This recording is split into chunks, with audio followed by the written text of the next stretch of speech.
Selamat malam, Romo, Ramani, Bapak Ibu yang berbahagia.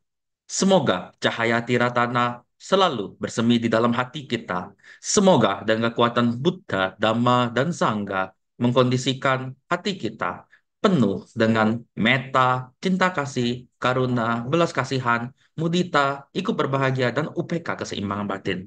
Baik, Romo Rawani, Bapak Ibu semua, bertemu lagi bersama kami Dhamma Sekaca Online, Dhamma Mita Jember pada malam hari ini, tanggal 2 September 2024. DSO Season 5 episode 54 dengan tema makhluk hidup dan alam kehidupannya Senin 2 September 2024.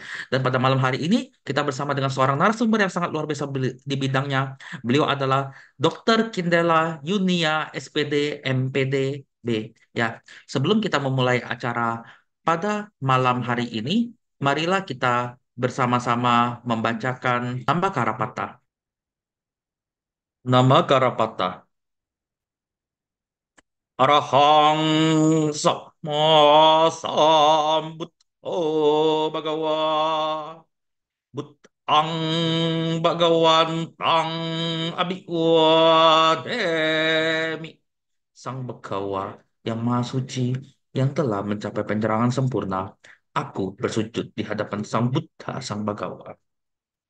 Swakato Bhagavata Dhammo Dhammang Namasami. Dhamma telah sempurna dibabarkan oleh Sang Bhagawa. Aku bersujud di hadapan Dhamma. Supartipanno Bhagavato Sawaka Sangho Sanghang Namami. Sangga siswa Sang Bhagawa telah bertindak sempurna. Aku bersujud di hadapan Sangga. Ya, baik. Romo Ramani, Bapak Ibu semua. Selanjutnya kita akan langsung memasuki Dhammapada. Ya, Dhammapada, syair 183, Buddha Waga. Sabbapapa akaranang kusala saupasam pada sacit tak pak rio dapat nang eta Buddha nasa satnang yang artinya tidak melakukan segala bentuk kejahatan, senantiasa mengembangkan kebajikan dan membersihkan batin. Inilah ajaran para Buddha. Sabe sata bawantu sukitata. Semoga semua makhluk hidup berbahagia. Satu, satu, satu. Oke, baik, Romo Ramani, Bapak Ibu semua. Sekarang kita akan langsung memasuki profil narasumber. Silakan. Ya, beliau bernama Dr. Kindela Yunia SPD MPDP. Jadi beliau ini di tahun 1996 riwayat pendidiknya adalah beliau lulus dari Fakultas Kedokteran Universitas Kristen Maranatha Bandung. Di tahun 2013 beliau lulus Magister Keguruan dan Ilmu Pendidikan Agama Buddha STAB Mahaprasnya Jakarta. Tahun 2016 beliau lulus program Dhamma Acarya STAB Dharma Widya Bandung. Nah, pelatihan yang beliau ikuti adalah dari sejak 1998 Advanced Trauma Life Support atau disebut dengan ATIS. Advanced Cardiac Life Support atau disebut dengan ACIS. Higien Perusahaan dan Kesehatan Kerja, Hiperkes, Elektrokardiogram, EKG, Akupuntur, Herbal Aesthetic Medic, Certified Master of Handwriting Analyst, Isha Karos. Ya, baik, tanpa berlama-lama lagi, kita akan langsung menyambut Dr. Kindela, Ramani Kindela. Kita siap mendengarkan Ramani, makhluk hidup dan alam kehidupannya. Oke, selamat malam Ramani, silakan. Waktu dan tempat kami persilakan. Iya, terima kasih Pak. Mm-mm. Ya, selamat malam Rama-Ramani, Bapak Ibu, Saudara-saudari Sama, Sukihontu, Namo Buddhaya. Ya, baiklah sebelum mulai, marilah kita beranjali, merangkapkan kedua tangan, kita pejamkan mata sebentar, karena saya akan membacakan Wandami sebagai pujian dan penghormatan awal kepada Buddha. Namo tassa bhagavato arahato sama sambuddhassa. Namo tassa bhagavato arahato sama sambuddhassa. Namo tassa bhagavato arahato sama sambuddhassa. Iya. Saya mohon izin share screen ya. Ya, baik Ramani. Iya, apakah sudah terlihat? Ya, terlihat Ramani. Terlihat, iya. Mari kita mulai ya. Bapak Ibu semuanya, hari ini, malam hari ini, topik yang akan saya bawakan adalah tentang makhluk hidup dan alam kehidupannya. Nah, apa sih yang disebut dengan makhluk hidup? Makhluk hidup yaitu adalah suatu organisme yang dapat atau bisa mempertahankan dirinya dari segala macam perubahan lingkungan dan dapat juga untuk berkembang biak demi melestarikan jenisnya. Di dalam ilmu biologi yang termasuk ke dalam golongan makhluk hidup adalah mikroorganisme, yakni manusia, tumbuhan, hewan, dan juga bakteri. Jadi definisi makhluk hidup di sini adalah definisi secara ilmu pengetahuan ya Bapak Ibu, secara sains atau secara ilmu biologi. Jadi makhluk hidup itu adalah suatu organisme yang bisa mempertahankan dirinya. Dia bisa berkembang biak, mempertahankan jenisnya, dia juga bisa beradaptasi dengan lingkungan, dan sebagainya ya. Yang termasuk ke dalam makhluk hidup di dalam ilmu pengetahuan adalah manusia, tumbuhan, hewan, dan juga bakteri. Nah, ini adalah definisi secara eh, sains ya. Nah, ciri-cirinya apa sih yang disebut makhluk hidup itu? Tentu ada cirinya ya. Makanya kita bisa menggolongkan suatu sesuatu benda itu dia makhluk hidup atau bukan. Cirinya dia bisa bergerak, dia memerlukan nutrisi, dia bisa bernafas atau respirasi ya. Dia juga peka terhadap rangsangan, bisa tumbuh dan berkembang, bisa mengeluarkan zat-zat sisa. Zat-zat sisa ini kalau di manusia, hewan adalah kotoran ya, buang air besar, buang air kecil. Tetapi kalau di tumbuhan itu berupa gas ya, yaitu gas CO2. Dia bisa berkembang biak untuk mempertahankan jenisnya, dan dia juga mampu beradaptasi dengan lingkungannya. Nah, makhluk hidup ini tentu dia memerlukan tempat tinggal ya atau tempat hidup.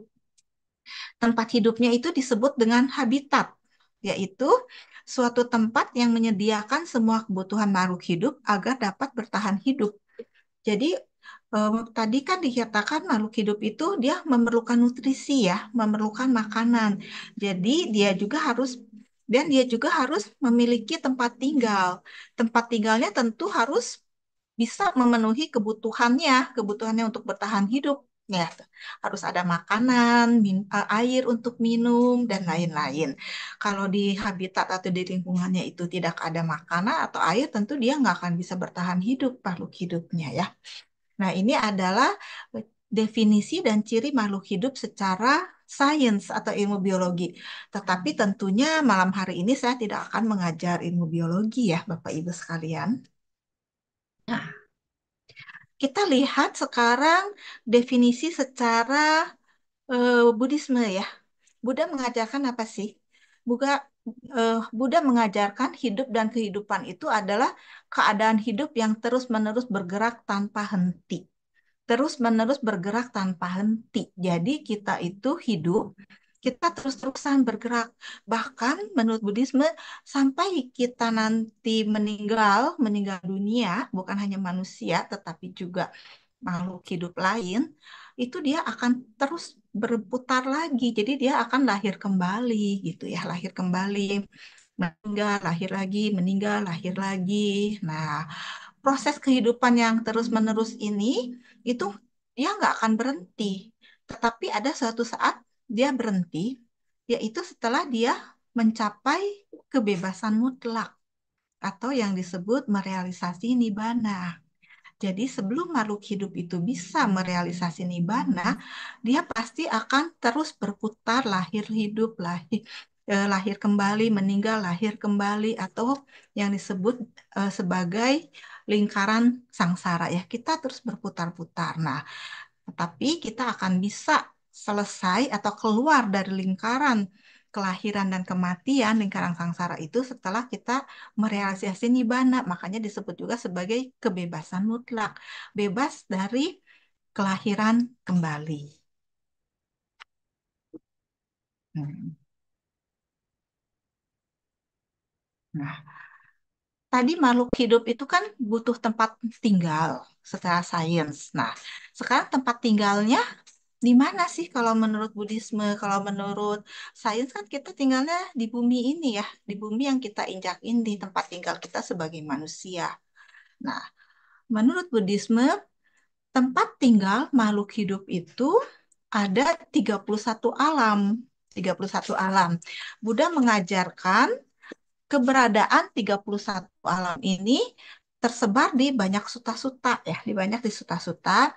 Di sini saya mengambil beberapa contoh suta di mana Buddha dalam khotbahnya itu menyinggung tentang alam-alam kehidupan. Di antaranya adalah Bala Pandita Sutta ya, Majjhima Nikaya 129, Dewa Duta Sutta Majjhima Nikaya 130, Kewada Sutta Diga Nikaya 11, Mahasamaya Sutta di Diga Nikaya 20, Aganya Sutta di Diga Nikaya 27. Selain itu di suta-suta lain juga banyak ya. Ini hanya beberapa aja. Nah, Buddha mengajarkan terdapat 31 alam yang berbeda atau 31 dunia yang mana kehidupan makhluk-makhluk itu dapat terlahir kembali selama pengembaraan panjang mereka melalui sangsara. Jadi makhluk hidup yang tadi itu terus bergerak, terus menerus, lahir mati.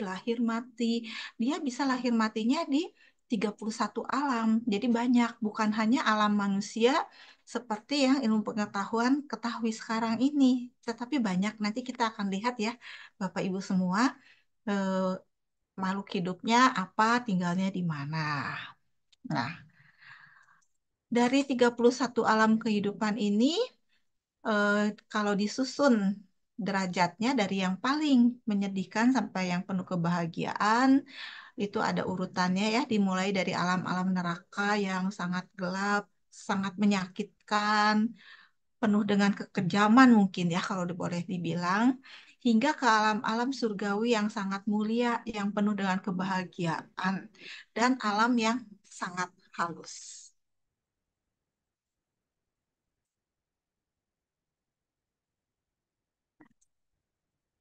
Tadi alam kehidupan itu kita mengenal ada 31 alam, sudah mengajarkan. Nah, di 31 alam ini tentu ada makhluk hidup yang tinggal di situ atau yang hidup di situ. Nah, sekarang yang disebut makhluk hidup di dalam Buddhisme, Buddha mengajarkan apa sih makhluk hidup itu? Makhluk hidup adalah terdiri dari nama dan rupa.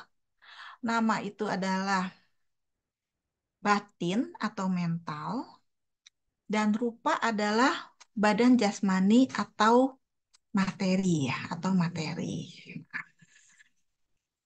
Makhluk hidup kalau dipandang dari sisi kelompok kehidupan atau agregat itu ada 5 kelompok kehidupan atau 5 agregat ya yang disebut dengan pancakanda. Pancakanda itu adalah yang pertama rupa kanda atau kelompok kehidupan badan jasmani atau materi. Yang kedua adalah wedana kanda yaitu kelompok kehidupan atau unsur perasaan. Yang ketiga adalah sanya kanda atau 5 kelompok unsur kehidupan dari persepsi. Yang keempat adalah sankara kanda atau bentuk-bentuk mental. Dan yang kelima adalah winyana kanda atau kesadaran atau pikiran. Tadi makhluk hidup itu kan disebutkan memiliki nama dan rupa. Nah, kalau kita membagi pancakanda kepada nama dan rupa, Maka yang disebut nama itu ada empat, yaitu Wedana, Sanya, Sankara, dan Winyana, atau perasaan, persepsi, bentuk-bentuk mental, dan kesadaran. Sedangkan yang satunya lagi adalah rupa kanda atau badan jasmani. Inilah yang disebut makhluk hidup di dalam Buddha Dhamma. Jadi makhluk hidup itu menurut Buddha Dhamma, Buddha mengajarkan dia harus memiliki badan jasmani atau materi. Dia harus memiliki mental. Mentalnya terdiri dari empat, yaitu Wedana, perasaan, Sanya, pencerapan, Sankara, bentuk-bentuk mental, dan Winyana atau kesadaran. Sehingga dengan demikian, makhluk hidup itu apa saja kalau menurut Buddha Dhamma. Nah, sekarang kita lihat dulu ke alam kehidupan ya, Bapak Ibu. Yang tadi 31 alam kehidupan. 31 alam kehidupan ini secara garis besar kita bagi dulu menjadi tiga loka atau tiga dunia ya, tiga loka atau tiga dunia, yaitu kama bumi, rupa bumi, dan arupa bumi. Kama bumi adalah bumi atau tempat tinggal yang makhluk-makhluknya itu masih memiliki nafsu indrawi. Di sini ada 11. Nah, lalu yang kedua adalah rupa bumi, yaitu tempat tinggal yang mana makhluk-makhluknya itu disebut sebagai rupa Brahma atau Brahma yang memiliki rupa atau badan jasmani. Dan kelompok yang ketiga adalah arupa bumi, yaitu tempat tinggal atau dunia atau bumi yang makhluk-makhluknya itu disebut sebagai arupa Brahma atau Brahma yang tidak memiliki badan jasmani ya. Itu artinya tidak, rupa itu badan jasmani. Jadi di sini makhluk-makhluknya Brahma itu tidak memiliki rupa, tidak memiliki jasmani, tetapi dia hanya memiliki batin atau mental saja. Hmm. Secara skema, Bapak Ibu bisa melihat yang di sebelah kanan, ini adalah skema dari 31 alam kehidupan. Dimulai dari yang paling bawah. Ya. Kita lihat sekarang secara terperinci satu persatu ya. Ya,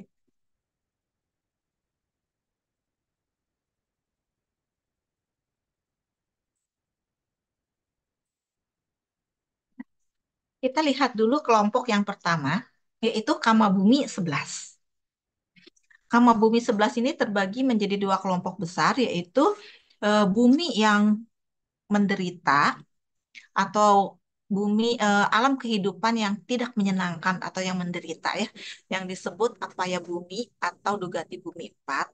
Di sini ada 4 alam kehidupan di sini ya, yaitu niraya atau neraka, peta atau setan, asura atau raksasa, dan tiracana atau binatang. Dan kelompok kehidupan yang bahagia, yang baik, yang bagus, yang menyenangkan, yang itu yang disebut dengan Kama Sugati Bumi 7, yaitu terdiri dari alam kehidupan manusia satu dan alam kehidupan dewa 6. Jadi kita manusia itu adalah tempat tinggalnya atau alam kehidupannya itu termasuk ke dalam Kama Sugati Bumi 7, yaitu alam kehidupan yang menyenangkan, yang mana makhluk-makhluknya itu masih menikmati kesenangan indrawi. Kesenangan indrawi itu adalah kesenangan dari salayatana atau enam indera kita. Jadi dengan kata lain, kita masih menikmati kesenangan-kesenangan dari panca indera dan pikiran ya, dari panca indera dari penglihatan. Jadi kita pasti senang melihat yang baik, eh, melihat bentuk-bentuk warna yang bagus, ya, yang sesuai. Lalu kita juga menikmati kesenangan indrawi dari pendengaran. Kita senang mendengarkan kata-kata yang lembut, lagu-lagu yang halus, yang menyenangkan, yang merdu, kata-kata yang baik, pujian. Nah, itu adalah kesenangan-kesenangan indrawi. Jadi di sini makhluk-makhluk yang tinggal di Kama Bumi 11 ini, makhluk-makhluknya masih menikmati atau menyenangi nafsu-nafsu kesenangan indrawi yang tadi. Ya, kita lihat ya, Kama Sugati Bumi 7 Kita lihat dulu yang apa ya bumi empat atau empat alam kehidupan yang menyedihkan atau yang tidak menyenangkan ya, yang penuh dengan penderitaan. Yaitu yang pertama adalah niraya atau neraka. Neraka. Nah, yang kedua adalah alam peta, yang ketiga alam asura, yang keempat alam tiracana. Alam niraya atau alam neraka ini bukan hanya satu, Bapak Ibu, tetapi dia juga memiliki beberapa kelompok. Tetapi yang paling terkenal adalah kelompok Mahanaraka 8, yang disebut Mahanaraka 8 ya. Di sini ada ada 8 macam neraka, yaitu neraka Sanjiwa, neraka Kalasuta, neraka Sanghata, neraka Rorua, neraka Maharorua, neraka Tapana, neraka Mahatapana, dan neraka Awici. Mungkin yang paling sering kita dengar adalah neraka Awici ya, karena ini adalah neraka yang paling sangat-sangat menderita, yang mana harus kita betul-betul hindari ya. Di sini ada 5 aku salah Garuka Kama atau 5 perbuatan buruk yang sangat berat ya, yang akan membawa kita, akan menyeret kita terlahir kembali langsung ke alam neraka awici ini setelah kita meninggal di kehidupan ini. 5 perbuatan ini adalah membunuh ayah, membunuh ibu, melukai seorang sama sambuda sampai dia mengeluarkan darah, membunuh seorang arahat, memecah belah sangga atau persaudaraan para biku yang hidup keadaan damai. Nah, ini adalah 5 perbuatan buruk yang sangat berat yang akan langsung membawa kita ke alam neraka awici setelah kita meninggal dunia sekarang ini. Alam peta ada 3 kelompok ya. Alam peta ada 3 kelompok, yaitu peta 4, peta 12, dan peta 21. Kelompok-kelompok peta ini Bapak Ibu bisa baca di dalam, kalau mau lebih lengkapnya ya adalah di buku Peta Watu Atakata ya. Banyak di situ dijelaskan di mana pengelompokan peta 4 adalah yang pertama Paradatu Pajiwika Peta, yaitu setan yang hidupnya dia memakan makanan yang disuguhkan orang dalam upacara sembahyang.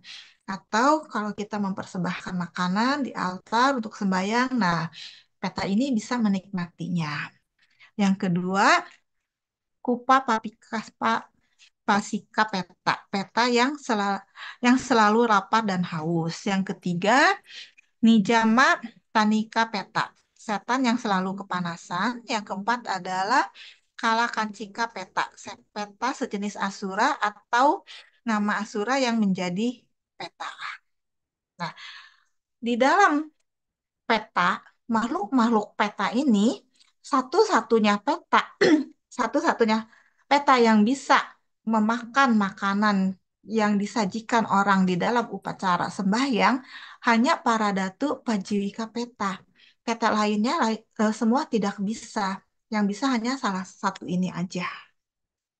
Nah, lalu ada pengelompokan peta 12 ya. Peta 12 di sini contohnya adalah peta yang makanannya itu memakan air ludah, dahak, muntahan, atau dia juga yang memakan makanan mayat manusia dan binatang, setan yang makanannya adalah berbagai macam kotoran, setan yang mulutnya selalu ada keluar api, setan yang mulutnya sekecil lubang jarum, setan yang dikendalikan oleh nafsu keinginannya atau tanhanya sehingga dia selalu kelaparan dan kehausan, ada peta yang bertubuh hitam seperti arang, lalu peta yang mempunyai kuku tangan dan kaki yang panjang, juga ada peta yang tubuhnya tinggi, setinggi gunung, yang tubuhnya seperti ular, yang menderita di siang hari, tetapi dia di malam hari dia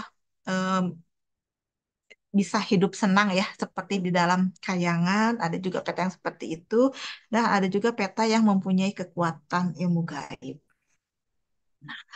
Di dalam kelompok lainnya lagi adalah kelompok peta 21. Di sini disebutkan ada peta yang mempunyai tulang bersambung tetapi dia tidak mempunyai daging. Lalu ada juga peta yang nggak punya kepala dan macam-macam ya. Dan ada juga peta yang berbadan seperti biku, seperti bikuni, seperti samanera dan samaneri. Ada juga peta yang seperti itu. Nah, sedangkan yang Asura, Asura ada 3 kelompok. Di situ banyak campurannya, macam-macam ya. Ada niraya Asura, peta Asura. Nah, sekarang yang keempat.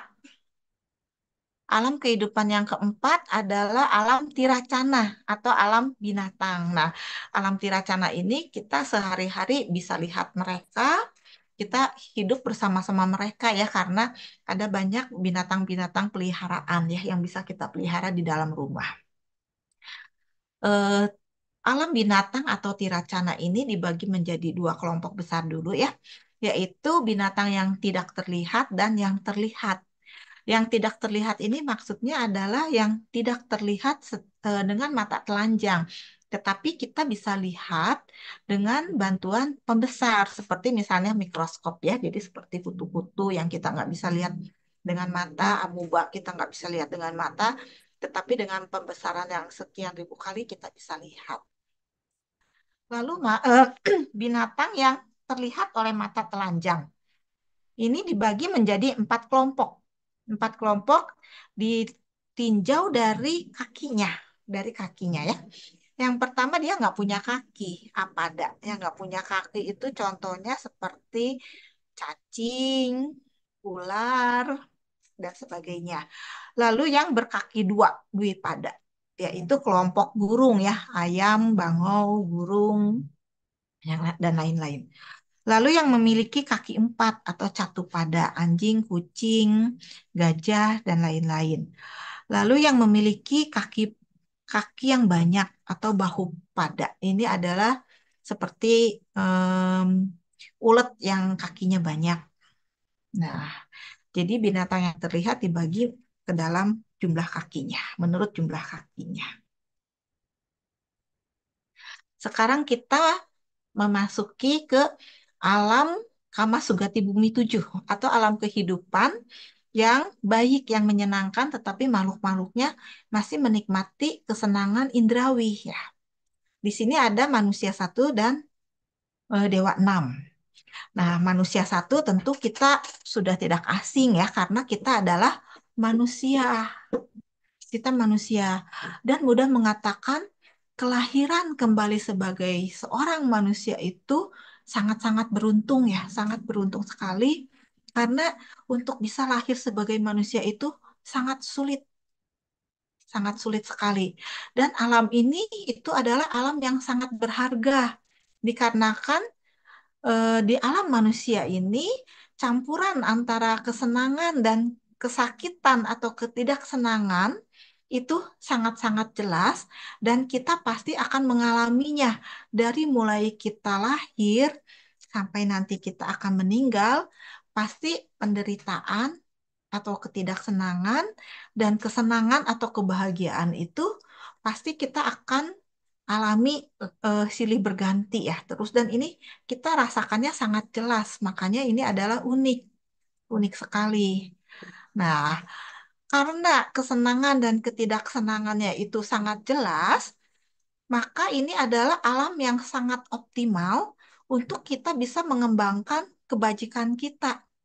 Karena kita untuk mengembangkan atau berbuat baik di alam ini sangat-sangat bagus ya, sangat bagus, sangat bisa, sehingga kebijaksanaan kita juga bisa berkembang, harusnya bisa berkembang dengan pesat ya, dengan pesat, sehingga tingkatan di alam manusia itu mencukupi bagi seseorang untuk terbebas dari keseluruhan siklus kelahiran kembali. Jadi ini adalah alam yang optimal, alam yang memungkinkan kita bisa mencapai kebebasan tadi, merealisasi nibbana, sehingga bisa terbebas dari kelahiran kembali ya. Nah, seorang Buddha, seorang sama Sambuddha itu juga hanya muncul di alam manusia ini. seorang sama sang Buddha tidak muncul di alam di atas manusia, walaupun ada alam-alam di atas manusia itu sangat menyenangkan. Tapi tidak, seorang Buddha hanya muncul di alam manusia. Jadi alam manusia ini betul-betul sangat istimewa dan dia sangat sulit ya, diibaratkannya seperti ada seekor penyu yang buta yang tinggal di samudera yang luas, yang mana di pada yang mana selama 100.000 tahun sekali ada sebuah kayu bulat atau puk yang mengambang di lautan. Lalu si kuk ini bisa masuk ke leher penyu yang buta itu. Kebayang ya, itu sangat sulit ya. Atau perumpamaan lain, ada kubik yojana, satu yojana kubik batu karang yang selama 100.000 tahun sekali diusap sekali oleh kain sutra yang sangat halus, di mana batu itu harus sangat habis. Nah, disitulah Buddha mengajarkan atau memberi perumpamaan betapa sulitnya hidup sebagai manusia sehingga kelahiran kembali sebagai manusia itu sangat berharga, yang mana sekarang kita sudah lahir sebagai manusia, kita juga sudah mengenal Dhamma, kita juga tahu bagaimana cara kita untuk membebaskan diri dari penderitaan, dari duka ya sehingga bisa keluar dari lingkaran samsara, bisa mencapai kebebasan mutlak atau merealisasi nibbana, itu kita sudah sangat beruntung ya. Maka dari itu, kita harus menggunakan kesempatan yang kita miliki ini dengan sebaik-baiknya. Di atas alam manusia itu adalah alam dewa enam. Di bawah alam manusia yang tadi, yang empat itu adalah alam yang menderita. Jadi di sana banyak penderitaannya. Kesenangannya itu paling hanya sedikit sekali atau bahkan tidak ada ya. Alam binatang dimasukkan juga ke alam penderitaan karena alam binatang ini penderitaannya lebih banyak daripada kebahagiaannya. Kebahagiaan di alam binatang dia hanya bisa makan, tidur, dan hubungan seksual ya. Cuma tiga itu. Yang lainnya dia nggak bisa. Nah, untuk berbuat baik di alam binatang juga sangat sulit ya karena dia memang hidup eh, di dalam keadaan yang seperti itu. Dia, di dalam keadaan yang penderitaannya tinggi ya banyak. Nah, di atas alam manusia ini adalah alam yang menyenangkan, penderitaannya hampir tidak ada atau sedikit sekali. Sehingga kalau terlahir kembali di alam yang menyenangkan pun, kesempatan untuk berbuat baiknya lebih kecil dibanding di alam manusia. Maka tadi alam manusia adalah alam yang paling optimal ya. Alam surga ada 6 untuk bila Bapak Ibu ingin mengetahui tentang cerita-cerita tentang para dewa ini bisa dibaca di dalam kitab Wimanawatu ya, Kudaka Nikaya. Alam dewa ada 6 yaitu Catumarajika, Tawatimsa, Yama, Tusita, Nimanarati, Paranimita, Wasawati. Alam kehidupan di alam dewa ini sangat panjang.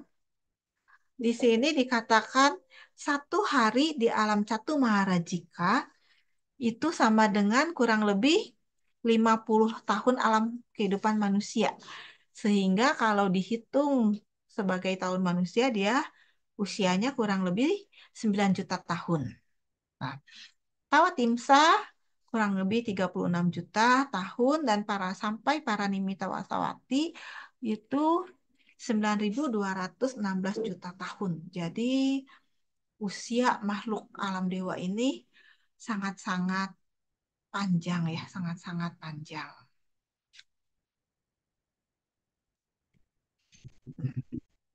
Kita lihat alam surga yang pertama yaitu Catu Maharajika. Catu Maharajika Bumi. Di dalam Catu Maharajika Bumi, di alam kehidupan ini, ada 4 raja dewa yang memimpin di alam ini. Yaitu yang pertama adalah Dawa Darata, Dawa Datarata, yaitu Raja Dewa yang memimpin bagian arah timur. Dia memimpin para Gandaba. Gandaba ini adalah dewa musisi, dewa yang Kerjanya bermain musik untuk menghibur dewa-dewa di alam lainnya ya, di alam Tawatimsa terutama.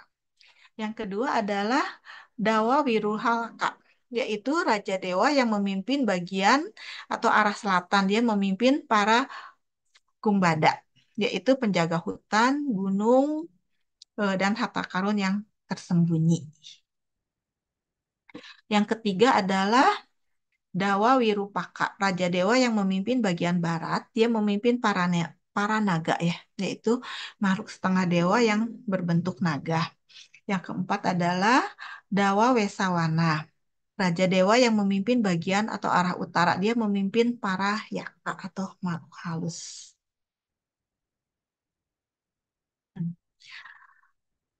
Para dewa di alam catur Maharajika bumi ini juga sering dibagi menjadi tiga kelompok ya, yaitu para dewa yang diam di atas tanah seperti di gunung, di sungai, di laut, di rumah Cetya Wihara dan lain-lain. Atau Buma Mata Dewata. Yang kedua adalah Rukata Dewata, yaitu para dewa yang tinggal atau berdiam atau dia membuat istana atau kayangannya itu di atas pohon. Nah, alam dewa ini dibagi menjadi dua kelompok, yaitu kelompok dewa yang mempunyai kayangan di atas pohon dan kelompok dewa yang tidak mempunyai kayangan di atas pohon. Yang ketiga adalah Akasata Dewata, yaitu para dewa yang diam di angkasa seperti di bulan, di bintang, dan di planet lainnya. Jadi kalau kita lihat di sini, dewa-dewa yang termasuk ke dalam kelompok Catu Maharajika Dewa ini banyak tinggal yang bersama dengan kita ya. Ada yang tinggal di pohon, ada yang tinggal di wihara, di gunung, di sungai, dan sebagainya. Ya, sebelum masuk ke rupa Brahma, untuk alam dewa 6 ini, alam dewa Tawatimsa itu adalah alam dewa di atas Catu Maharajika yang sering kita kenal di alam Tawatimsa ini raja dewanya adalah Dewa Saka ya. Di alam dewa Tawatimsa inilah Sang Buddha membabarkan Abhidhamma secara lengkap. Nah, yang ketiga adalah alam dewa Yama. Yang keempat itu alam dewa Tusita. Alam dewa Tusita ini juga sering kita dengar ya karena bodhisatwa sebelum lahir menjadi eh, sama Sang Buddha untuk kelahiran terakhirnya dia terlahir dari alam surga Tusita dan ibu bodhisatwa juga meninggal terlahir kembali di alam surga Tusita. Lalu yang kelima adalah Nimanarati, yang keenam adalah para Nimita Wasawati. Ini di sini yang paling terkenal adalah Dewa Mara ya. Dewa Mara itu adalah dewa dari alam para Nimita Wasawati. Nah, lalu kita sekarang lanjut ke kelompok kedua, yaitu rupa bumi 16. Rupa bumi 16 di sini makhluk-makhluknya disebut Brahma atau dewa istimewa ya. Nah, Brahma ini disebutnya sebagai rupa Brahma. Jadi Brahma yang masih memiliki rupa atau badan jasmani. Hmm. Untuk bisa terlahir di alam rupa bumi ini atau menjadi rupa Brahma, tentu dia harus memiliki jana, memiliki rupa jana ya. Nah, jana kita tahu ada 4 ya, jana satu, jana 2, jana 3, dan jana 4. Hmm. Sehingga di alam rupa bumi ini, rupa Brahmanya juga memiliki 4 kelompok. Dia tinggal di alam rupa Brahma jana berapa? Ya, di- rupa jana yang pertama yaitu Patama Jana Bumi ada 3 ya, Parisaja Brahma, Purohita Brahma, dan Mahabrahma.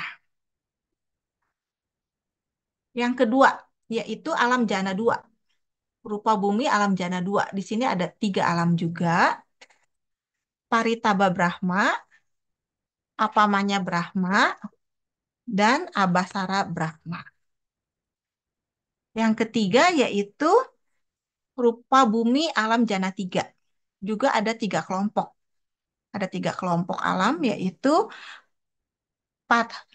Parita Subha Brahma, Apamanya Subha Brahma, dan Subha Kina Brahma. Yang terakhir adalah alam Brahma Jana 4. Alam Brahma Jana 4 ada 7 alam ya. Jadi semuanya 16. Jana pertama ada 3, jana kedua ada 3, jana ketiga ada 3, dan jana keempat ada 7. Jadi semuanya di alam rupa bumi ini ada 16. Di jana keempat ada 5 alam sudah wasa 5 yang disebut sudah wasa 5. Nah, alam Sudawasa lima ini adalah alam khusus seorang anagami. Jadi, apabila dia belum mencapai tingkat kesucian anagami, itu tidak bisa terlahir di alam Sudawasa lima karena dia khusus untuk anagami. Nah, lalu makhluk-makhluk yang terlahir ke alam Brahma Sudawasa lima ini, dia juga akan merealisasi nibbana di alam Sudawasa ini. Ya. Jadi para anagami pasti akan menjadi arahat di alam Sudawasa lima. Yang duanya lagi, alam jana 4 ke ini adalah asanya Sata Brahma dan Weha Pala Brahma. Nah, nanti sekarang kita lihat ya karena asalnya Sata Brahma ini juga ada keistimewaannya ya. Keistimewaannya yaitu makhluk ini tidak memiliki nama atau tidak memiliki sanya. Jadi asalnya Sata Brahma dia hanya memiliki rupa aja. Nah, tadi dikatakan di alam jana 4 ada 5 alam yang disebut alam Sudawasa 5, di mana ini adalah alam khusus untuk para anagami ya. Sehingga yang belum mencapai tingkat kesucian anagami nggak bisa lahir di alam Sudawasa lima. Tetapi ada syarat lain untuk bisa terlahir di alam Sudawasa lima ini, yaitu seseorang harus memiliki jana 4 atau jana 5 secara abidama ya, yaitu Pancamajana Kusala 5. Yaitu, sedangkan anagami-anagami yang belum memiliki yang tidak memiliki jana 5 secara abidama atau jana 4 secara sutta, dia akan terlahir di alam rupa Brahma yang lainnya ya, tidak ke alam Sudawasa lima. Yang bisa lahir ke alam Sudawasa lima adalah kalau yang memiliki keyakinan yang kuat atau sanindria, dia akan lahir di awiha bumi. Anagami yang kuat di dalam usaha atau wiriandria, dia akan lahir ke alam atapa bumi. Anagami yang kuat di dalam kesadarannya atau satindria, dia akan lahir di alam sudasa bumi. Nah, lalu anagami yang kuat di dalam konsentrasi atau samadindriya, dia akan lahir di alam sudasi bumi. Terakhir, anagami yang kuat di dalam kebijaksanaan atau panindriya, dia akan lahir di alam anita bumi.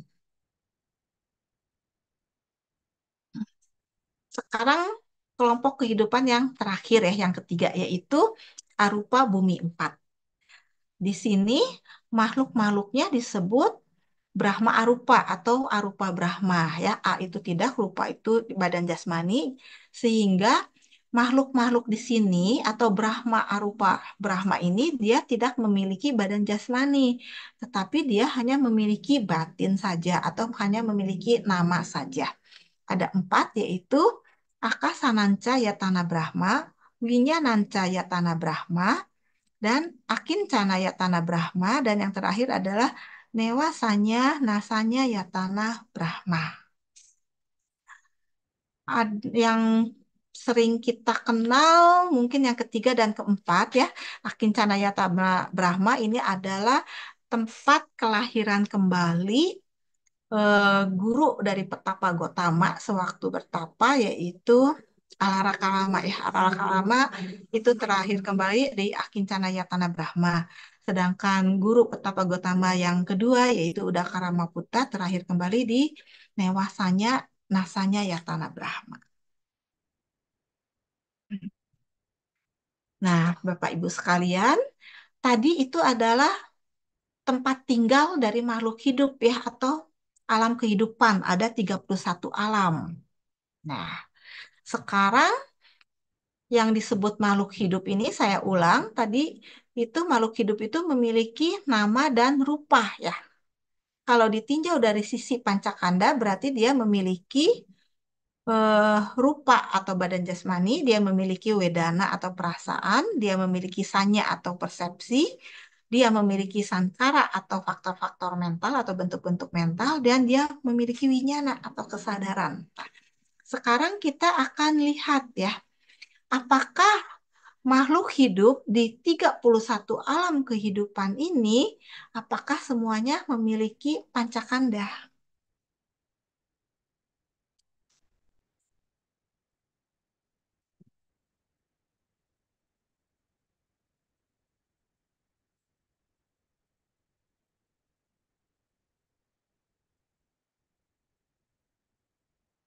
Nah, ini tadi tiga dunia ya, tiga kelompok besar dunia. Nah, kita pertama sekarang lihat Kama Bumi 11, yaitu salah satunya kita manusia ya. Manusia, lalu di atas kita ada 6 alam dewa, dan di bawah kita ada 6 alam yang menyedihkan. Di sini makhluknya itu memiliki pancakanda. Di 11 alam kehidupan ini, di Kama Bumi 11, semua makhluk hidupnya memiliki pancakanda, yaitu rupa, wedana, sanya, sankara, dan winyata. Lalu kelompok kehidupan yang kedua, yaitu rupa bumi 16. Makhluknya disebut rupa Brahma. Rupa Brahma ini memiliki pancakanda, tetapi tidak 16, hanya 15. Hanya 15 bumi, hanya 15 rupa bumi yang memiliki pancakanda. Yang satunya, yaitu yang asalnya Sata Brahma, yang tadi saya bilang itu adalah juga istimewa atau kekecualian, dia hanya punya badan jasmani aja atau punya rupa aja, sehingga dia disebut hanya memiliki eka kanda, satu kanda ya, yaitu rupa kanda aja. Lalu yang keempat yaitu arupa bumi 4, di mana makhluknya disebut arupa Brahma. Arupa Brahma.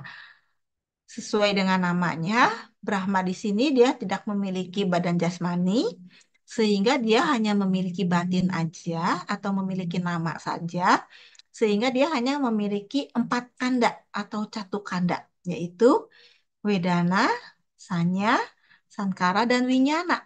Nah, jadi makhluk hidup itu di 31 alam kehidupan, dia hanya punya, dia ada yang memiliki satu kanda aja, eka kanda, atau memiliki badan jasmani aja ya, yaitu asalnya Sata Brahma. Dia ada yang punya 4 kanda atau catu kanda, atau dia hanya memiliki batin aja atau mental aja, yaitu arupa Brahma. Lalu dia ada yang memiliki pancakanda, kelima kanda ini, yaitu makhluk-makhluk di rupa bumi 15 dan makhluk-makhluk yang tinggal di Kama Sugati bumi 11 ya, yaitu dewa, manusia, binatang, raksasa, peta, dan makhluk alam neraka. Nah, sekarang kita lihat, tadi kan menurut Buddha Dhamma, hidup dan kehidupan itu selalu terus bergerak, bergerak, bergerak ya, berputar, berputar. Badan jasmani kita juga berputar juga, berputar, timbul lenyap, timbul lenyap, timbul lenyap, atau dengan kata lain, lahir, terus tua, terus mati. Nah, batin juga sama, timbul timbul lenyap, timbul lenyap. Jadi dia adalah suatu proses yang terus-menerus bergerak ya, sebelum dia mencapai kebebasan mutlak atau merealisasi nibbana. Nah, sekarang kita lihat di 31 alam kehidupan ini, makhluk-makhluk ini, makhluk dari alam mana bisa lahir ke alam mana. Kita lihat dulu dari yang pertama, alam arupa Brahma. Jadi, makhluk-makhluk yang hidup di atau tinggal di arupa bumi ya. Nah, dia akan lahir kembali di mana? Kalau makhluk-makhluk di alam arupa bumi ini, jadi arupa Brahma ini, kalau dia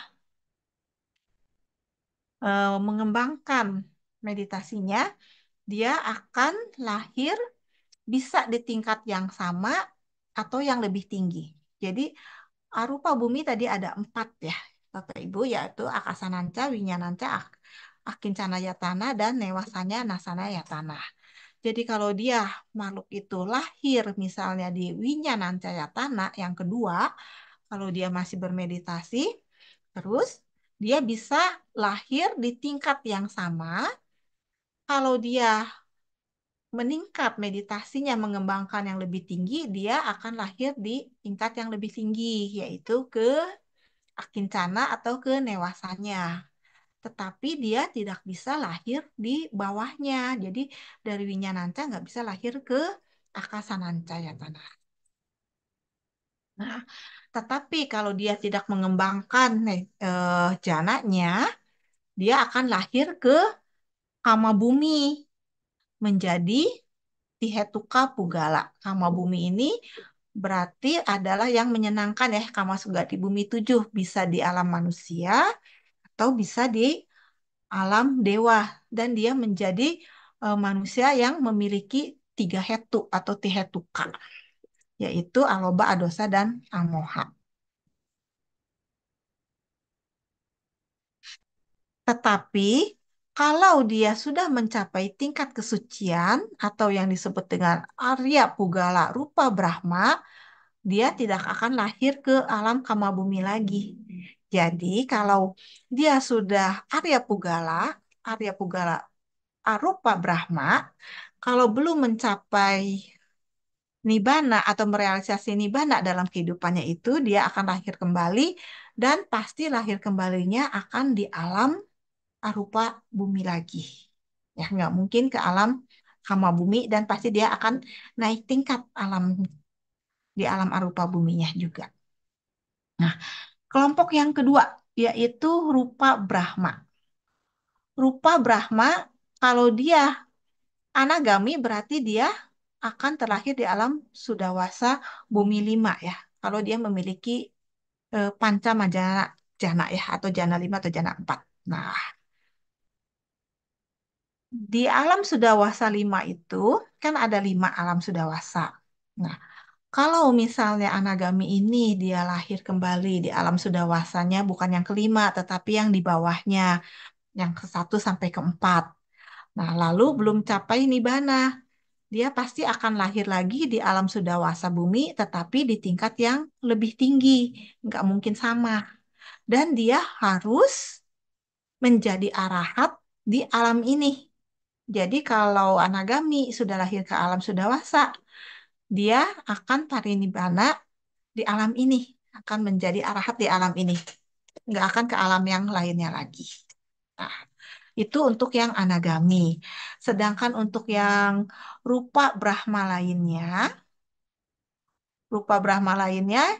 dia bisa terlahir kembali di alam rupa Brahma, juga bisa terlahir lagi di alam arupa Brahma, bisa juga lahir di alam Kama Sugati Bumi 7, bisa menjadi Tihetuka Pugala atau Dwihetika Pugala, tergantung karmanya ya, tergantung karmanya. Nah, kalau Arya Rupa Brahma atau Rupa Brahma yang sudah mencapai tingkat kesucian, yang sudah Arya ya, dia tidak akan tumimba lahir lagi ke alam kama bumi atau rupa bumi di tingkat yang lebih rendah. Tetapi rupa Brahma yang menjadi Arya di WH para bumi, dia akan menjadi arahat di alam tersebut. Jadi di 31 alam kehidupan itu, dia juga ada yang khusus ya. Yang khususnya itu adalah yang WH para bumi. WH para bumi adalah alam Brahma jana 4. Nah, kalau rupa Brahma dia sudah menjadi Arya atau mencapai tingkat kesucian di WH Pala, dia harus mencapai nibbana atau merealisasi nibbana di alam WH Pala itu. Dia nggak bisa ke alam lainnya lagi. Tidak akan ke alam lainnya lagi. Ini adalah kekhususannya ya. Kekhususannya. Sedangkan Arya, Arya Rupa Brahma yang di alam lainnya selain tadi ya, selain Sudawasa dan selain Wehapala, dia nggak akan lahir di kama bumi, dia akan lahir di alam rupa bumi, tetapi nggak akan yang lebih rendah, pasti dia akan naik. Lalu sekarang dewa dan manusia. dewa dan alam manusia, dia meninggal, dia bisa pati sandi atau lahir kembali di mana? Dia bisa lahir kembali di 31 alam kehidupan ini. Tergantung dari kemajuan perkembangan batinnya, kemampuannya, dan paraminya ya. Jadi dewa dan manusia bisa mulai dari neraka sampai ke alam yang paling tinggi, newasanya, nasanya. Itu bisa kemana aja. Lalu alam apa ya? Alam apa ya? Alam apa ya? Yaitu binatang, peta, asura raksasa, setan raksasa, dan alam makhluk alam neraka itu bisa lahir di alam apa ya lagi, bisa juga lahir di alam manusia, bisa lahir di alam dewa bumi ya, surga. Jadi dia bisa lahir di empat di 11 alam ya, di 11 alam kehidupan. Nah, ini adalah tentang makhluk hidup dan alam kehidupannya, di mana makhluk hidup ini tinggal di mana dan dia bisa lahir kemana.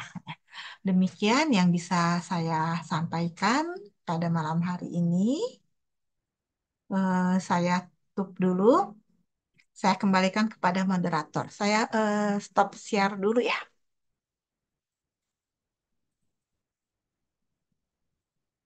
Ya, terima kasih. Saya kembalikan kepada moderator.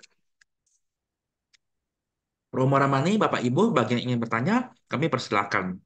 Dan mungkin selagi kita menunggu pertanyaan, ya, saya mungkin bisa bertanya dulu ke Ibu Kindela, Bu ya. Kalau ini menarik topiknya ya, kalau kita berbicara mengenai 31 alam kehidupannya. Nah, pertanyaan kayak gini, Bu. Apakah mungkin kalau misalnya ketika seseorang itu tuh eh, dia tahu the next kapan dia tuh kemungkinan terakhirnya ke alam mana kayak gitu tuh? Atau itu dulu yang pertama kayak gitu, Bu. Nanti buat saya tanya lagi yang lain. Iya, terima kasih. Jadi kita sekarang jadi manusia ya. Terus kita Mm-mm, meninggal, kita kemungkinan ke alam mana ya? mm-mm, Gitu. Kita bisa tahu apa mm, enggak gitu. mm. Maksudnya itu kan? Iya, Iya.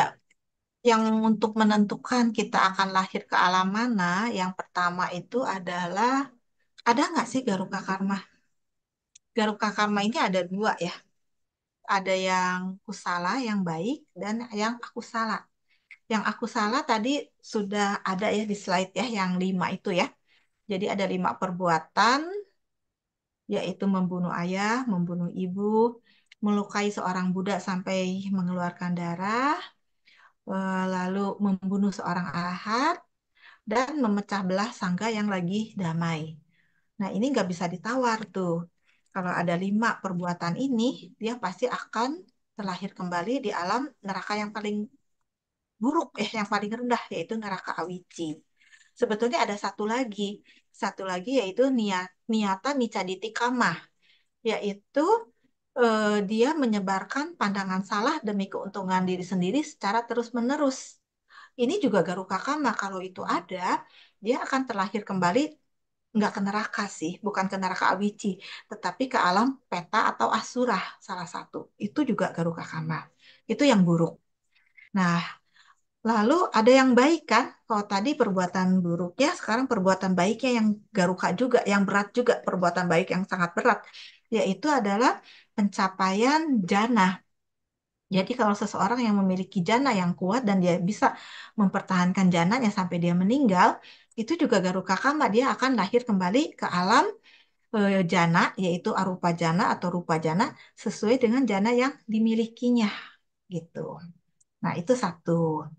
Yang kedua adalah perbuatan baru yang dilakukan menjelang kematian, gitu. Waktu menjelang kematian, ada nggak perbuatan baru yang dia perbuat? Nah, perbuatan baru yang menjelang kematian ini, dia akan menyeret kemana? Kalau perbuatannya yang baik, pasti dia akan ke alam yang menyenangkan ya, yaitu alam manusia dan alam Dewa Enam atau Kama Sugati Bumi Tujuh. Tetapi kalau yang apa tuh menjelang kematiannya, perbuatan baru yang dia lakukan itu yang buruk, dia akan lahir ke alam apa ya, keempat ke alam neraka. Dikatakan kalau seseorang bisa lahir ke alam neraka itu kebenciannya atau dosanya yang kuat. Kalau ke alam peta dan asura itu adalah lobanya yang kuat. Kalau ke alam binatang atau tiracana itu mohanya yang kuat gitu. Nah, itu dua. Yang ketiga adalah karma kebiasaan. Karma kebiasaan itu adalah karma yang seumur hidupnya itu, sepanjang hidupnya itu sering dia perbuat. Sehingga dia hafal banget ya. Kalau berbuat baik, ya dia hafal banget dengan berbuat baik.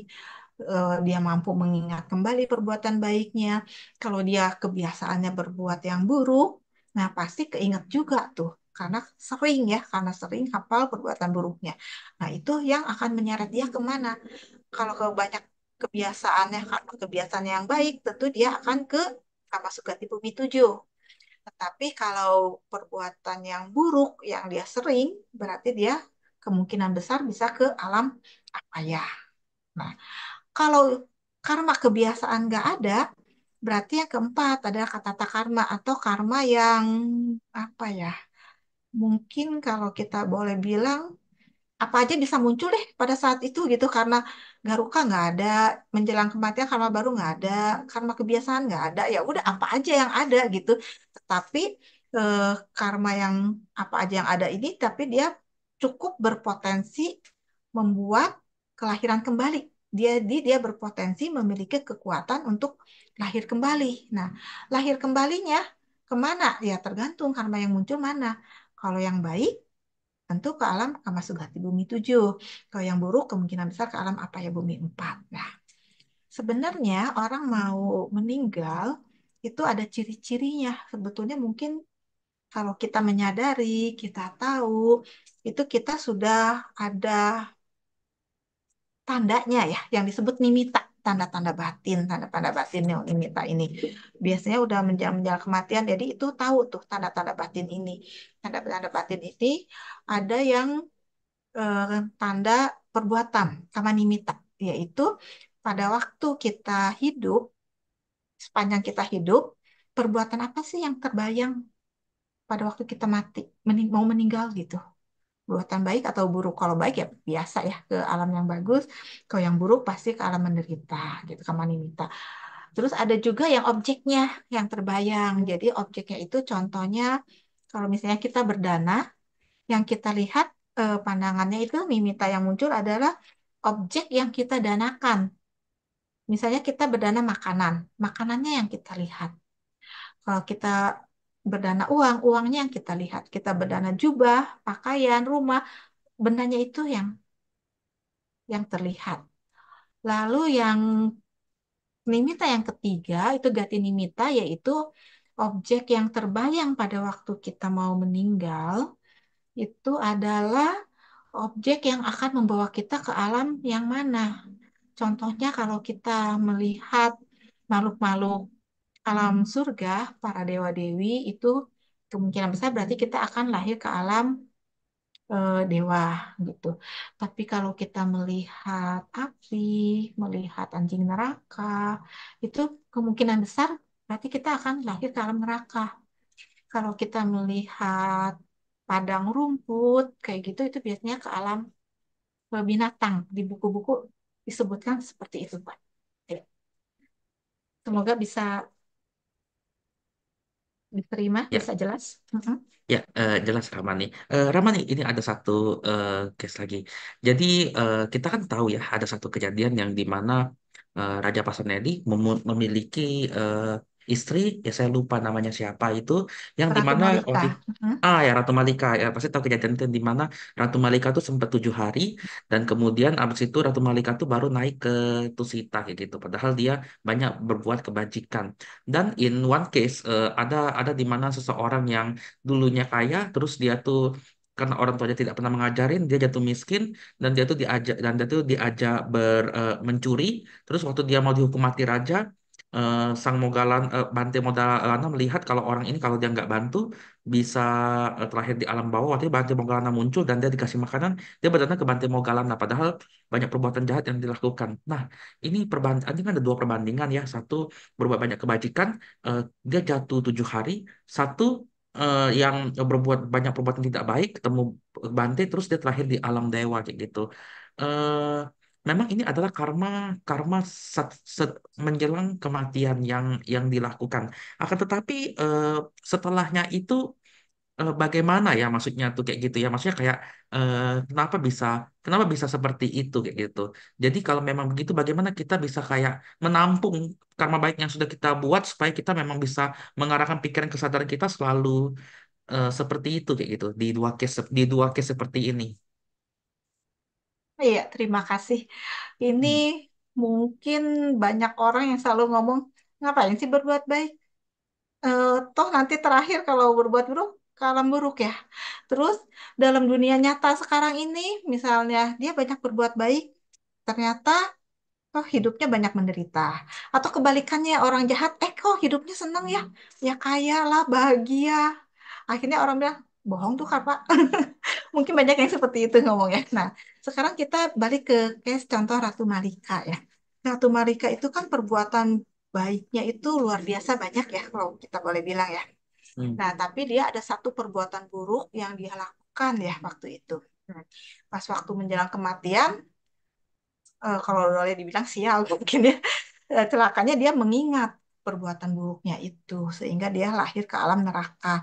Tetapi lahir ke alam neraka hanya hitungan 7 hari alam manusia ya, 7 hari alam manusia. Nah, kalau kita baca di kitab-kitab, makhluk alam apa ya itu memang tidak ada batas waktunya, tetapi banyak yang mengatakan di kitab-kitab itu kalau makhluk alam neraka itu juga umurnya bisa lahir ke situ sangat panjang banget, bisa sangat panjang banget gitu loh. Nah, sekarang kita lihat kalau 7 hari berarti kan sebetulnya dia singkat ya. Singkat kan kalau dibandingkan yang jutaan Hmm. tahun atau 7 hari itu singkat. Nah, tetapi kan karma buruk ya tetap dia berbuah ya, apalagi dia pas waktu menjelang kematian ya dia ingat. Jadi tetap berbuah, tapi berbuahnya kan hanya sebentar. Setelah itu dia lahir ke alam yang baik ya, tadi ya ke Sita ya, Ratu Malika ini. Jadi seperti diibaratkan itu misalnya ada sebuah kandang, kandang kambing lah ya, kandang kambing di mana ada pintunya. Pintunya itu hanya untuk bisa keluar satu kambing misalnya. Nah, begitu pintu itu dibuka, kambing mana nih yang paling bisa keluar duluan? Tentu dia yang kuat, yang rajanya, Garuka Karma lah ya, kayak gitu. Nah, tetapi misalnya kalau rajanya nggak ada, yang lain karmanya banyak, dan nah, tetapi di depan pintu itu, misalnya ada satu kambing kecil yang lemah, tapi dia menghalangi di pintu, di tengah pintu gitu loh. Jadi begitu ya dibuka, kambing yang di belakangnya yang sehat, yang gede itu, tentu dia nggak bisa keluar sebelum si ini keluar kan, si kambing kecil yang sakit-sakitan, yang lemah ini keluar. Tetapi begitu si kambing kecil yang sakit-sakitan, yang nggak sehat ini keluar, kambing di belakangnya yang sehat, yang bagus, langsung bisa keluar kan, langsung kesusul. Nah, itu seperti contohnya Ratu Malika itu. Jadi perbuatan dia yang paling paling di ujung itu dia harus keluar dulu karena dia menghalangi di pintu. Tetapi sebentar kemudian dia pasti akan lewat, kesusul oleh karma baiknya dia kan sebentar. Sama halnya juga dengan perbuatan yang buruk juga sama perumpamannya seperti itu. Nah, lalu tadi pertanyaan lanjutannya, gimana ya caranya supaya kita pas waktu menjelang kematian ini kita jangan ingat ya, jangan ingat perbuatan buruk ya, yang diingat yang baik aja gitu. Nah, tentu salah satunya adalah harusnya selama kita hidup kita memupuk kebiasaan berbuat baik. Karena kalau kita sudah terbiasa, kita lakukan itu, lalu kita ingat-ingat, itu sudah seperti refleks aja. Jadi kayak refleks itu kayak kita jalan, kita waktu bayi belajar merangkak. Gede dikit belajar jalan kan susah tuh jalan. Begitu sudah bisa jalan belajar lari, Lama-lama kita kan nggak usah belajar lagi tuh. Udah gede itu kan jadi refleks. Nah, kita usahakan tuh supaya kita berbuat baik kebiasaan supaya jadi refleks gitu. Yang ingat itu gitu. Nah, lalu ada cara lainnya supaya jadi refleks mengingat gimana dengan meditasi. Itu kan melatih juga ya. Meditasi itu melatih pikiran kita untuk berbuat baik terus gitu. Lalu ada lagi cara lain itu adalah peran dari orang-orang di sekitar lingkungan kita. Jadi kalau kita sudah kelihatannya hampir-hampir di ujung usia tuh, misalnya sakit atau apa, kita pesen nih ke orang-orang yang ada di sekitar kita, baik saudara, orang rumah, atau teman. Coba tolong deh kalau saya udah gitu, tolong ingetin gitu perbuatan baik yang pernah kita lakukan itu apa gitu. Jadi supaya kita memancing, mengingat. Itu ada peranannya juga ya orang-orang di sekitar kita itu. Jangan sampai orang-orang di sekitar kita, saudara kita, kita di ujung-ujung mau meninggal, mereka nangis karena takut ditinggal segala. Nah, nanti jadikan kita memicu memicu ingatan yang buruk ya atau kemelekatan kita muncul gitu. Jadi kita harus mempersiapkan juga sih keluarga kita, orang-orang di sekitar kita supaya mengingatkan kembali gitu. Gitu, Pak. Ya, baik. Terima kasih Ramani. Berikutnya ini ada pertanyaan dari kolom chat dari saudara Lim Tuan Lee. Jadi pertanyaannya begini, bagi dewa kematian, hmm, bagi dewa kematian sudah sampai masa lahir manusia atau alam level tinggi atau ini maksudnya bagaimana ya, saudara Lim Tuan Lee pertanyaannya? Jadi bagi dewa kematian sudah sampai masa lahir manusia atau alam level level tinggi atau karma waris lampau baik atau buruk. Jadi mungkin maksudnya tuh kalau mungkin di sini pertanyaannya ya, bagi dewa kematian sudah sampai masa lahir manusia atau alam level tinggi atau karma waris. Ini saya nggak ngerti pertanyaannya. Ini menurut Ramani gimana nih Ramani? Mau Ramani jawab atau enggak Ramani? Eh, ya, mohon maaf saya juga agak kurang ngerti, tetapi Hah? mungkin di sini ada banyak secara umum yang menyalahartikan Dewa Yama itu sebagai dewa kematian. Dewa Yama itu tadi yang urutan ketiga ya, Catumarajika, Tawatimsa, Yama, Tusita, em, Dimanarati, Paranimita, Wasawati. Jadi yang ketiga itu alam Yama. Itu memang banyak orang mengartikan alam dewa kematian karena Yama itu kematian. Tetapi ini mungkin disebut salah kaprah mungkin ya. Di sini Dewa Yamanya itu A-nya ada stripnya di atas. Nah, kalau Yama kematian, A-nya tuh nggak ada stripnya. Jadi YA, MA biasa. Kalau alam Dewa Yama, YA, strip atas, MA gitu. Jadi Dewa Yama itu bukan dewa kematian sebetulnya. Dia memang alam dewa aja. Jadi kalau yang sering orang-orang bilang kalau orang di ujung kematian itu ada malaikat El Maut ya, malaikat El Maut atau biang lowong yang jemput, itu ya sebetulnya bukan alam dewa ini sih, gitu. Mungkin itu salah kaprah. Jadi ini adalah alam dewa yang tadi ya, bukan eh, yang menyeramkan itu ya, alam dewa kematian itu mungkin itu beda lagi alam dewanya. Oke, berikut pertanyaan dari Adi Sutanto. Oh, ini ada yang chatting saya pribadi. Mungkin Oke, maksudnya saat ini dewa kematian berada di alam mana? Alam manusia, alam tingkat tinggi, atau alam masa lampau gitu mungkin. Ada yang menginterpretasi pertanyaan seperti itu gitu, Ramani. Chat pribadi tapi. Mungkin maksudnya saat ini dewa kematian itu lagi di alam mana? Apakah di alam manusia, alam tingkat tinggi, atau alam masa lampau? Menurut Ramani Nah, gimana? ya itu yang tadi saya jelaskan. Banyak yang mengartikan dewa Yama itu dewa kematian. Yang tadi yang alam ketiga itu Catumarajika, Tawatimsa, Yama. Sebenarnya ini bukan dewa kematian. Tulisannya itu yang tadi beda. Kalau dewa Yama, A-nya ada strip di atas. Ini ya saya share screen ya, biar lebih jelas ya. Ini Dewa Yama, ini kan Yama tuh banyak yang mengartikan kematian. Sebetulnya yang Yama kematian nih A-nya ini nggak ada stripnya di atasnya, gitu. Jadi alam Dewa Yama ini berbeda dengan yang orang-orang ngomong Dewa kematian. Ini bukan alam dewa ini, alam Dewa kematian itu, gitu. Nah, yang sering disebut alam Dewa kematian kalau kita lihat di sini kan eh, hidup matinya seseorang itu kan tergantung dari salah satunya dari karmanya kan.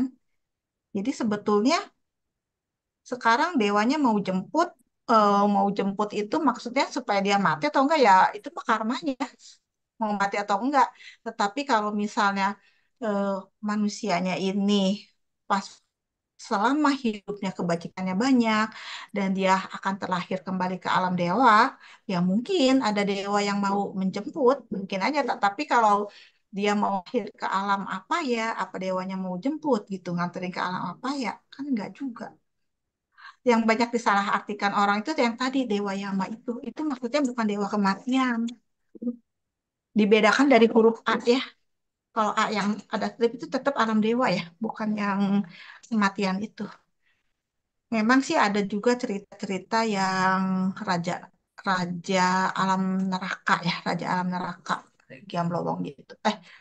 Ya itu makanya selama hidup juga ada buku kitab yang menuliskan supaya memberikan persembahan. Jadi supaya nanti katanya pas waktu kita misalnya akan terlahir ke alam situ karena disuruh mengingat kembali perbuatan baik dan kita ingat kita pernah memberikan persembahan, jadi akhirnya nggak masuk neraka. Tapi sebetulnya kan bukan karena dari si dewa kematiannya itu, kamu nggak jadi karena dulu ngasih persembahan, enggak. Tapi kan karena perbuatan baik kita sebetulnya ya.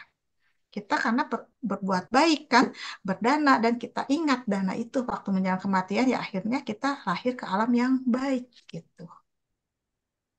Memang ada buku yang menceritakan seperti itu. Tapi ya tetap semua kelahiran kembali dari 4 karma itu ya. Karma berat, karma menjelang kematian, karma kebiasaan, dan akhirnya karma yang apa aja yang kata katakan. Ya, oke. Baik, Ramani. Berikutnya ada pertanyaan lagi secara pribadi ke saya dari saudara Adi Susanto. Mohon bertanya, saya masih kurang mengerti mengapa makhluk yang berada di alam rupa atau arupa Brahma tidak bisa lahir kembali di alam Kama Sugati apa ya atau underscore apa ya. Bukankah masih tergantung sama karma mereka? Terutama kalau pencapaiannya ke alam tersebut dikarenakan pencapaian jana, tapi belum tentu sudah memasuki arus. Terima kasih. Iya.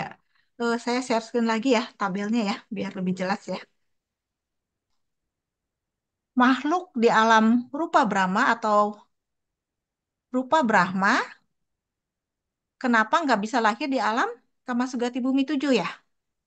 Nah, di sini ada nih. Rupa Brahma bisa lahir kembali ke alam Sugati Bumi 7 menjadi Tihetu Kapugala dan Dwihetu Kapugala. Jadi bisa ya. Jadi makhluk-makhluk di alam rupa Brahma, kalau dia anagami, dia pasti akan lahir di alam Sudawasa yang tingkat lebih tinggi ya, kalau belum mencapai arahat. Nah, kalau rupa Brahma yang lainnya, itu dia bisa lahir kembali dalam arupa Brahma, rupa Brahma, dan Kama Sugati Bumi 7. Yang asalnya Sata Brahma, dia hanya bisa lahir di alam Kama Sugati Bumi 7. Tidak bisa ke alam rupa Brahma atau arupa Brahma.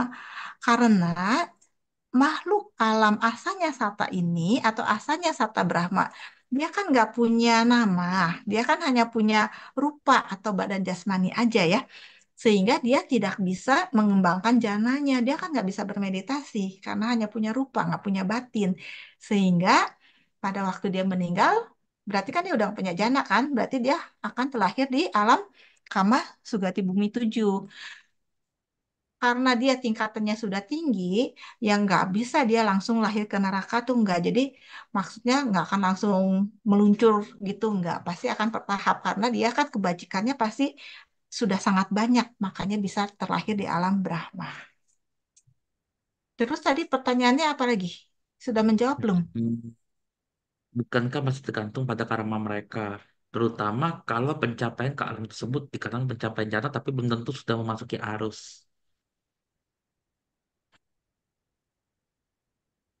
Ya, Sudah ini. ya? Hmm, Jadi hmm, kalau rupa Brahma, dia bisa lahir kembali ke alam arupa Brahma atau rupa Brahma atau Kamasugati Bumi 7. Jadi sekarang misalnya nih orang kita ya manusia punya janah misalnya, punya rupa janah.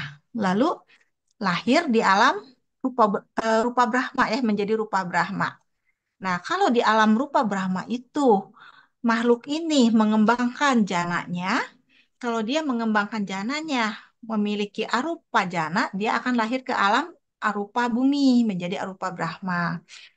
Kalau dia mengembangkannya rupa jana, dia nggak punya rupa jana, dia lahir kembali di alam rupa Brahma.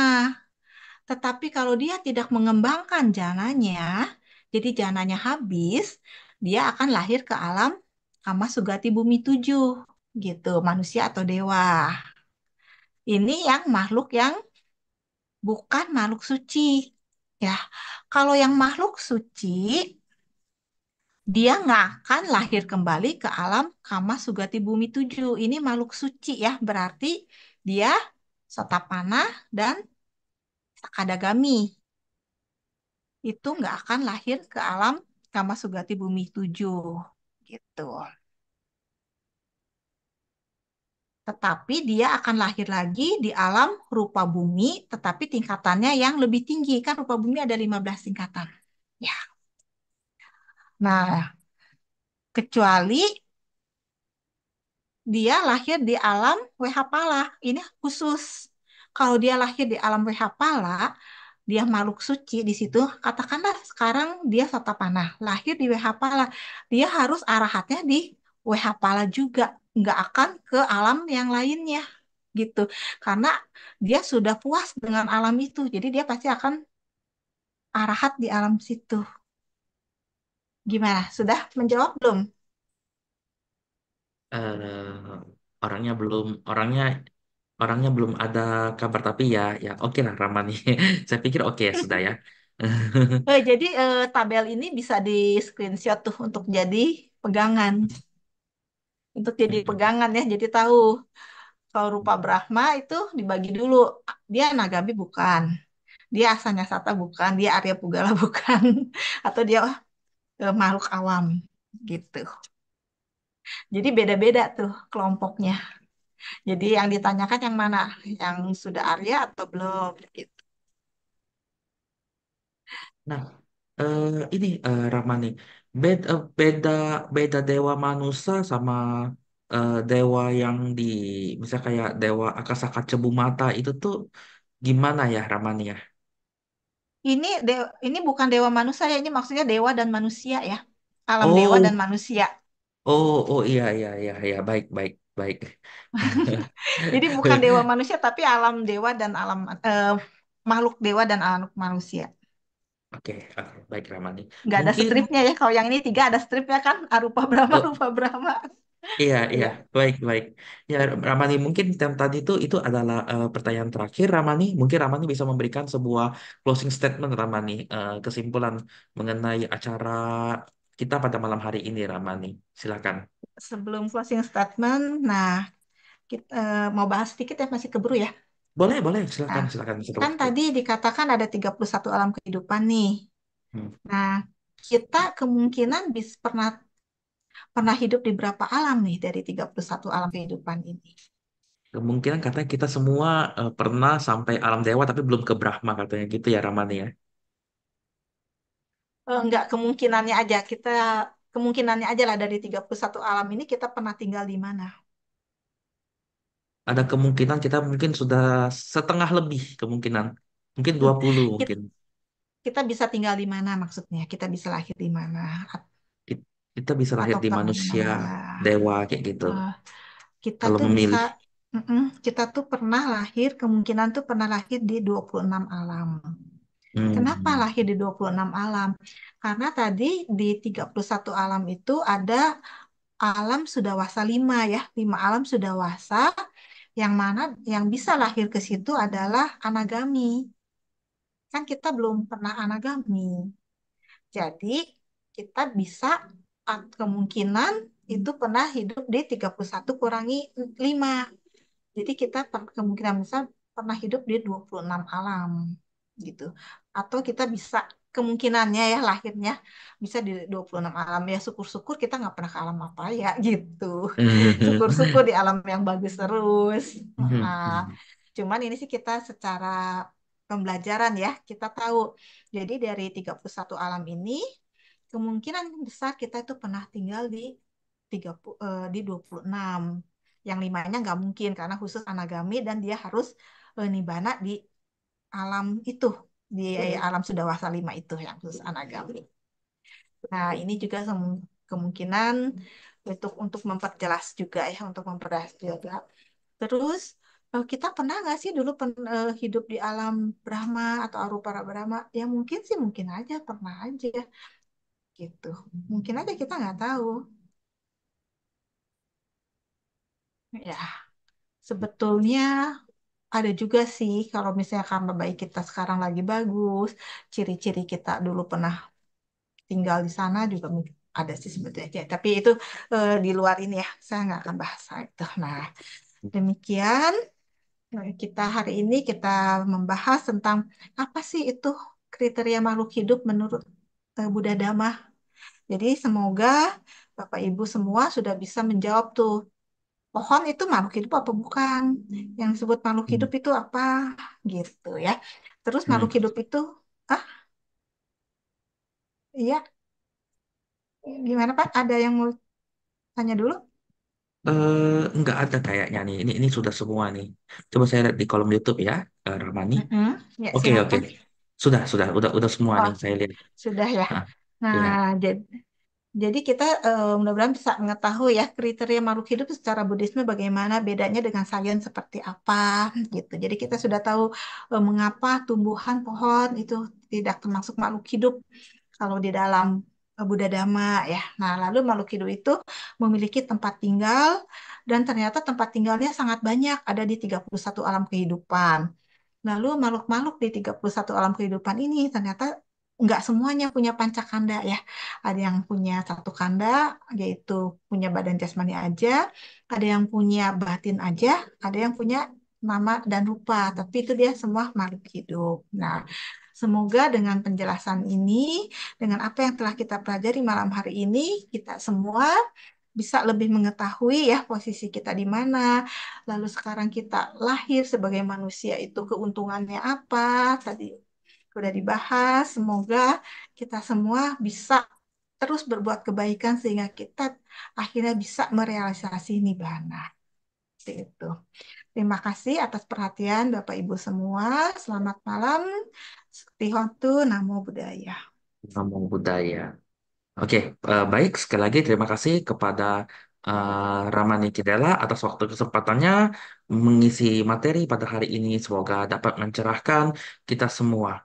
Oke, baik. Sekarang kita akan melakukan pelimpahan jasa, ya, Patidana. Boleh dibuka slide-nya dan kita kembali mengundang Ramani Kidela untuk melakukan pembacaan Patidana. Ya, silakan Ramani. Ya, terima kasih. Bapak Ibu semua, setelah kita berbuat kebajikan pada malam hari ini, marilah kita limpahkan jasa-jasa yang telah kita perbuat pada malam hari ini.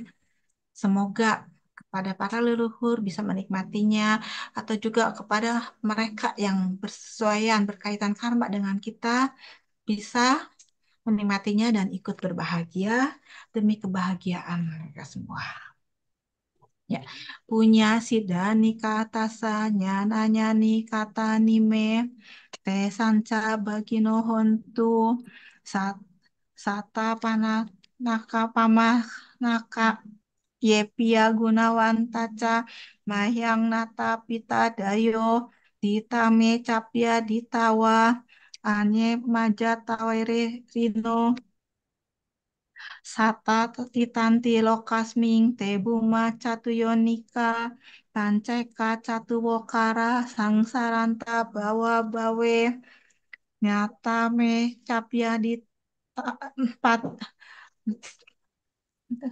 natang ye pati dana me anumodantu te sayang ye cimang napa jananti dewa tesang niwe dayung Maya jinana punyanang anumodana hetuna sabe sata sada hontu awera suka jiwino kema padan capa pontu tesa sawijatang subah sadu sadu Sadu, sadu. sadu.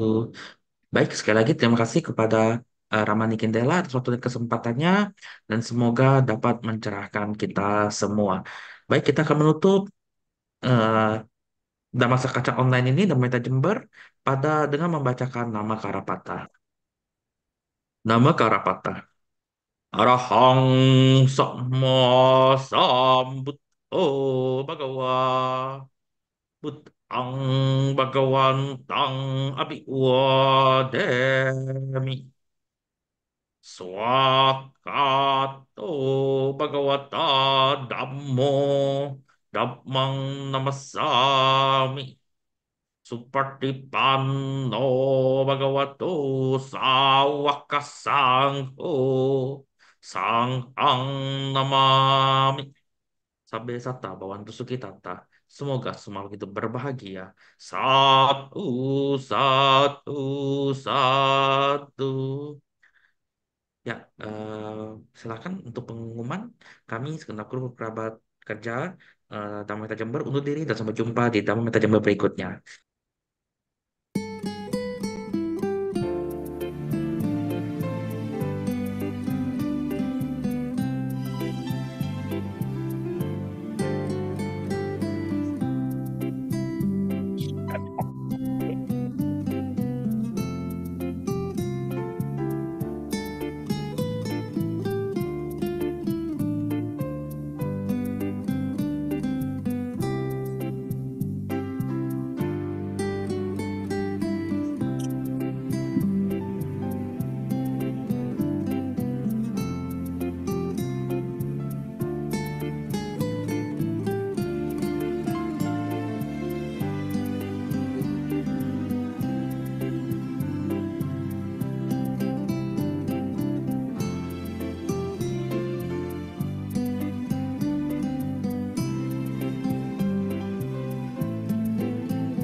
Sekali lagi, terima kasih kepada Romo Ramani, Bapak Ibu semua, dan sampai jumpa di Dhamma Sekaca Online dan Meta Jember berikutnya. Akhir kata, saya Singgi Pertama sebagai host, mengucap terima kasih kepada Ramani Kendela, terima kasih Ramani, ya, dan Ya, saya terima kasih Bapak Ibu semua. Terima Selamat kasih Pak. malam. Terima ya kasih terima Ya, kasih. selamat Ramani. malam. Malam. Sama Eh, sama sehat bahagia lah.